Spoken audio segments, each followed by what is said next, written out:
श्रीगुरुभ्यो नमः। हरि ओम। शुक्लांबरधरं विष्णुं शशिवर्णं चतुर्भुजं प्रसन्नवदनं ध्यायेत् सर्वविघ्नोपशान्तये।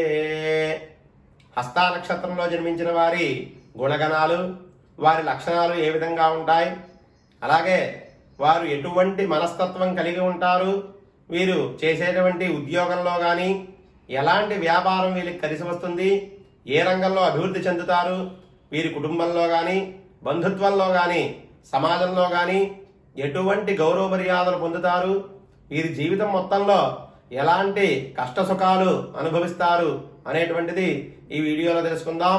ఈ నక్షత్రం గురించి 4 పాదాల గురించి వివరంగా ఈ వీడియో చివరిలో చెప్పడం జరుగుతుంది. కాబట్టి ప్రతి ఒక్కరూ కూడా ఈ వీడియోని చివరి వరకు చూడడానికి ప్రయత్నం చేయండి. ఈ నక్షత్రానికి అధిపతి చంద్రుడు, రాస్యాధిపతి బుధుడు, అధిదేవత సూర్యుడు. ఈ నక్షత్ర జాతకులు చాలా ఆకర్షణీయంగా ఉంటారు. అలాగే ఎదుటి వారి కష్టాలను చాలా సులువుగా అర్థం చేసుకోగలుగుతారు. ఈ నక్షత్రం వారు అడిగిన వెంటనే సాయానికి వెనకాడరు. ప్రేమ వివాహాలు ప్రధాన ప్రస్తావన అవుతాయి. వీరు మంచి స్నేహితులను పొంది ఉంటారు. వీరి వ్యూహాలు రహస్యం అయినా కొందరికి మాత్రం చెప్తారు. చేసిన తప్పులను అడగకుండానే వీరిగా ఒప్పుకుంటారు. దూర ప్రాంతంలో ఉద్యోగాలు, చదువులు, వ్యాపారాలు జీవితంలో మంచి మలుపులు తిప్పుతాయి. ఈ నక్షత్రం వారికి వృత్తి ఉద్యోగాల్లో శక్తి సామర్థ్యాలు గుర్తింపు రావడానికి కొంతకాలం వేచి చూడవలసి వస్తుంది. అలాగే న్యాయస్థానాలను కూడా ఆశ్రయించవలసి వస్తుంది. ఇక వీరి వద్ద సలహాలు తీసుకున్న వారి కంటే వీరు తక్కువ స్థాయిలో ఉండడం వీరిని కొద్దిగా ఇబ్బందికి గురి చేస్తుంది.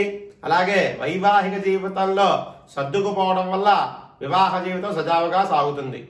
వీరు సొంత తెలివితేటలతో వృత్తి వ్యాపారాలను అభివృద్ధి పరిచి ఎంతో మందికి ఉపాధి కలిగేలా చేస్తారు.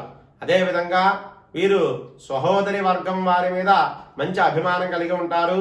అలాగే అనుకున్న ప్రదేశంలో అనుకున్నటువంటి విద్యను అభ్యసిస్తారు. వీరికి బంధువుల వల్ల కొన్ని అపోహలు ప్రచారంలో ఉంటాయి. సంతానం మంచి పేరు ప్రతిష్టలు తెస్తుంది. ఇవి హస్తా నక్షత్ర సాధారణ ఫలితాలు. అయినను మీ జాతక చక్రాన్ని బట్టి, లగ్నాన్ని బట్టి, పుట్టిన సమయాన్ని బట్టి, మాసాన్ని బట్టి కూడా ఫలితాలు అలాగే గుణగణాల్లో మార్పులు ఉండవచ్చు. హస్తా నక్షత్రం 1వ పాదానికి అధిపతి కుజుడు. వీరు పాపకర్మలను ఎక్కువగా చేస్తారు.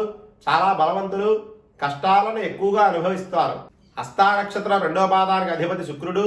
వీరు ప్రతినిత్యము మంచి మాటలనే మాట్లాడతారు. మంచి బుద్ధి కలిగి సంఘంలో మంచి కీర్తి ప్రతిష్టలు సాధిస్తారు. హస్తా నక్షత్రం 3వ పాదానికి అధిపతి బుధుడు. వీరు చెడ్డ పనులను ఎక్కువగా చేస్తారు. వీరికి కోరికలు ఎక్కువగా ఉంటాయి. అలాగే వ్యాపారాలకు సంబంధించినటువంటి మెలకువలు ఎక్కువగా తెలిసి ఉంటాయి. హస్తా నక్షత్రం 4వ పాదానికి అధిపతి చంద్రుడు. వీరు రాజకార్యాలు చేయడానికి ఇష్టాన్ని కలిగి ఉంటారు. అలాగే సన్మానాలు అవి పొందుతారు. ఇక అభిమానవంతులు, కొద్దిగా కోపంగా కూడా ఉంటారు. మొత్తం మీద ఈ హస్తా నక్షత్ర జాతకులు ఎన్నో మంచి పనులు చేసి మంచి పేరు తెచ్చుకుంటారు. సుఖమైన జీవితాన్ని అనుభవిస్తారు. స్వస్తి.